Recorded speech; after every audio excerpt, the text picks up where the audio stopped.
Hello everyone, Moni here chatting with you on a Friday evening. I wanted to share something really interesting that happened. So this Sunday, May 30th, is my birthday and I'm going to be 54 years old. And this year has been a little different because I usually celebrate, I don't have a birthday, I have a birthday month. So I start celebrating on May 1st. And so after all the celebrations, when May 30th comes over, I'm usually tired of celebrating.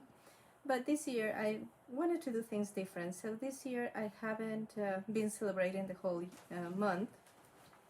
And I also wanted to just have a more peaceful month, not exhaust myself so much that by the time my birthday comes, I don't have the, the energy to really celebrate on the day.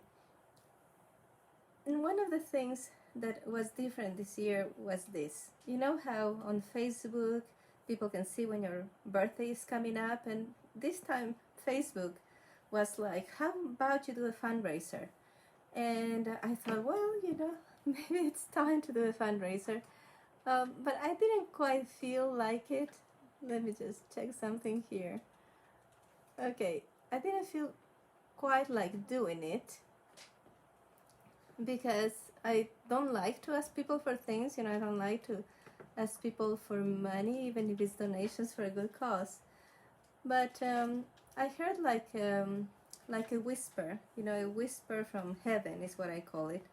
And I believe it is your spiritual guides and your angels. Sometimes they nudge you a little bit in a particular direction. So I heard this whisper that said, do a fundraiser for this cause. And my cause is where my charity money goes, is a project to restore the habitat that is the home of 2 species of hummingbird, one of which is endangered. And this is in Ecuador, where I was born. In Ecuador we have Ecuador is about the size of the state of Colorado, but we have a little bit of the Amazon basin, so we have like the rainforest, and then we have beaches on the other side, but we also have the Andes Mountains going through. And so very close to where I was born, there's this forest that has huge diversity, and it's high up in the Andes Mountains. And there's this hummingbird, which is called the Black Breasted Puffleg. It's tiny, tiny hummingbird. One thing that happens when you go high in the mountains is that species get smaller. For example, the higher you go up in the Andes Mountains, the smaller the rabbits get. And the same thing with hummingbirds. The higher you get, the smaller the hummingbirds get.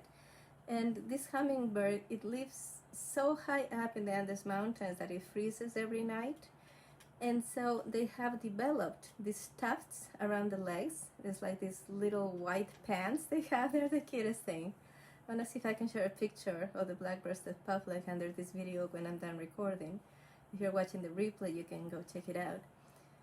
And so this whisper from heaven said, do this fundraiser. And I have learned from experience that things don't go so well when I don't listen to these whispers from heaven.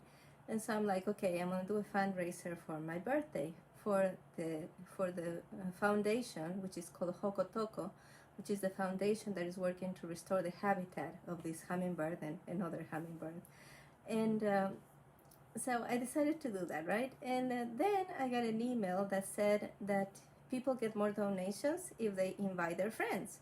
So I was going through my list of friends, right? And I was inviting people. And I also shared it in this group, and I'm gonna mark it as an announcement so you can see it if you're interested in helping with this. The reason you will help with this is that trees are the Feng Shui symbol for wealth. And so what we're doing to restore the habitat of this hummingbird is that we are restoring the forest, because the land has been raised completely for grazing of cattle. And so we're restoring the habitat. My family has already contributed to have over 5,000 trees and bushes planted. The trees, because they're like the basis of the habitat, but also the bushes because that's what provides the food for the hummingbirds. And now I'm donating to this foundation to protect these hummingbirds.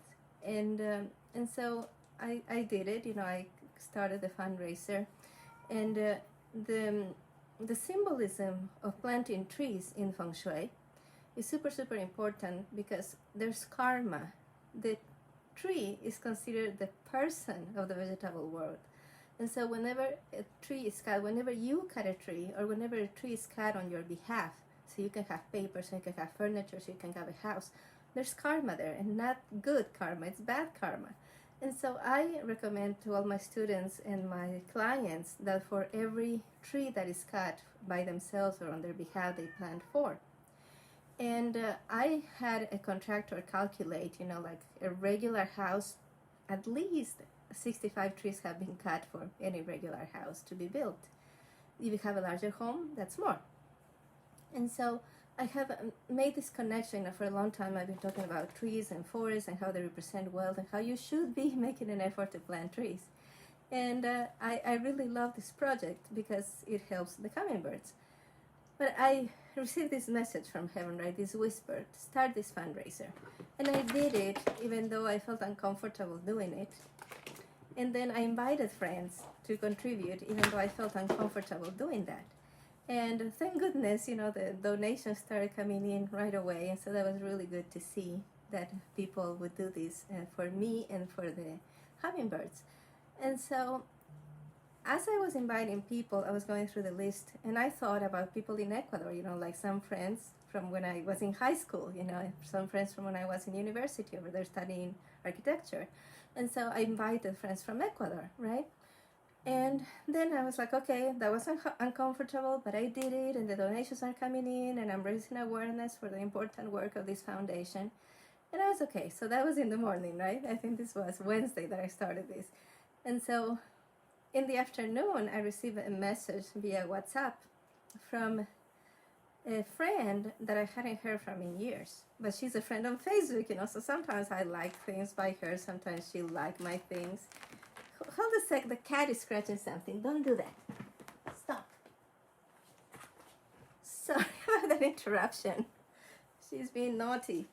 Okay, and so I received this message through WhatsApp, and I'm like, what's going on? Because I had done the thing on Facebook, the fundraiser was in Facebook, I didn't think that a message through WhatsApp was related at all. I see Sharon is there. Thank you, Sharon, for donating, by the way. And so she sends me this message, and she says, hey, I received a notice that they were asking for money for you. Are you in some kind of trouble? Is there something you need? Or is it a scam? I was afraid to answer because I didn't know if it was a scam. And I was like, oh my gosh, I don't want people to think that I'm in any kind of trouble or that I'm asking for help for myself, And so we chatted a little bit, and I cleared up, it's just this foundation that I'm trying to support and all that. And then I started freaking out, like totally freaking out, right? What if the people in Ecuador, they're not used to these fundraisers in Facebook, and what if they start telling everybody that I'm in trouble, and then everybody starts calling me to see what's up? And I started literally freaking out about this. And then, I went back to WhatsApp, and I started thinking about this friend, that I love very much. And she didn't sound like herself. There was something about the way, how the CIA say people have a tone when they type, just like they have a tone when they speak and you hear their voices. And that's how they can see, they can identify how somebody has written a message, is because they have a tone, the way they write. And it didn't sound like her, because she's a super upbeat, positive person. And so I thought, I haven't even asked her how she's doing. And so I wrote back and I said, hey, how is it going? How are things going for you? How are you doing? And then she tells me that her husband, her whole family had COVID, her whole family. And but her husband had it real bad, and he actually had to be hospitalized, and he had to be intubated. And he had just been released, and he was at home. And he was not recovering really well. So they call it, how in children they say there's a failure to thrive. So he's going through a similar thing. He has like a failure to recover his vital force after he had COVID. And so she tells me this, and then she tells me some of the symptoms he's having and some of the things that he's feeling. And then I realized I know exactly the person who can help with that. I know a doctor in Ecuador that when a friend of mine had a similar situation, he helped her. And so I tell her, hey, there's this doctor, this homeopathic doctor in Ecuador, and I think you should contact him. So I sent her the information, and she told me she's gonna contact him and everything. And then I realized, maybe the reason that this whisper came from heaven, it was not just for myself and my passion to protect this hummingbird and to plant trees and to restore the original forest in this area of Ecuador. It was also for her. Like, I needed to do this the moment that I did it, so that she would freak out thinking it's a scam, so that she would contact me and so that she would tell me what was going on, because I knew the one person, or the two people, because it's two doctors, that could help her and give her that information. And I am so touched to see how the world works and how life works, that when you are taking action from your heart, when you're really listening to heaven, it's not just one blessing, but it's multiple blessings that come to you. And heaven, according to Feng Shui theory, right, you came here with a mission. Heaven sent you here with a mission. And heaven never forgot about you. Heaven is constantly trying to help you. Heaven is constantly sending you messages and sending you help, sending you the right people with the right information, the right course, the right program, the right service, the right video to watch. And if you just listen and if you follow your heart, a lot of people say follow your heart, but they don't know why they're saying it. They're saying it because it feels right. But in Feng Shui, your heart, the hollow parts of your heart, the heart has 4 chambers, and so those are hollow.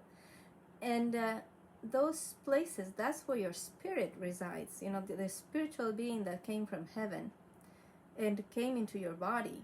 The only place where it's unadulterated, unchanged by the denseness of this reality in which we live is your heart.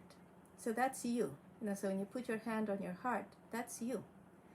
And when we really listen to our heart, when we listen to the whispers of heaven, and when we move in this sense, when we listen, when we move, when we take action, even tiny actions can lead to great blessings. And so I'm turning 54 this Sunday, and I have this fundraiser, and I'm going to be sharing the link under this video so that you can check it out. And if you feel moved to help with this and to help your wealth, because by planting trees you pay your tree karma. And the reason I chose this foundation, there's all sorts of places all over the world. There's foundations that will plant trees, and a lot of them will plant them like for, I think it's 10 cents a tree, 20 cents a tree. And other people, it's $10 to plant a tree, $20 or more to plant a tree. Some foundations, right? The reason I chose this one is not because they're in Ecuador. The reason I chose them is because they take care of the trees until they're 3 years old. And so they'll plant a tree for you, and they'll keep tabs on that tree until that tree is 3 years old. Because it takes 3 years for a sapling to grow enough that they can kind of take care of themselves, right? And so that was the clincher for me, was that this foundation does that they take care of the trees for 3 years. And so I want to invite you to contribute to this project if you feel so called to. But if your heart tells you to contribute to another project, contribute to that. Because sharing your blessings, that's part of your wealth. Your wealth, the way it's defined in the 9 steps to Feng Shui system, is the accumulation of material property, the accumulation of connections, and the accumulation of skills. So when you contribute to a foundation or a nonprofit that you really believe in and that really resonates with your heart, then you are growing your community. You're increasing your connections, right? So this is what I wanted to share with you today, how things happen and how sometimes heaven makes you an instrument of love heaven makes you that messenger that has that information that can help another person who is suffering. And that's just such a beautiful thing, right? And so if you follow your heart, we come here with life missions, and the life mission is like it has like a pull, like gravity for you. And so if you decide with your mind that you should do something, and you have to force yourself and you have to use that willpower to do that, that probably is not it. Because whatever is part of your life mission, actually life missions, because nobody has just one life mission, but your life missions, they are like the pull of gravity. So it's something that calls you. It's something that attracts you, like a magnet attracts another magnet. And it's something that cannot be denied. And so I want you to think about that, and I want you to listen to your heart and to take the steps that you need to take to fulfill your purpose here on earth, and to let yourself be guided by heaven, and to let yourself sometimes be the instrument of someone else's blessing. Have a wonderful weekend.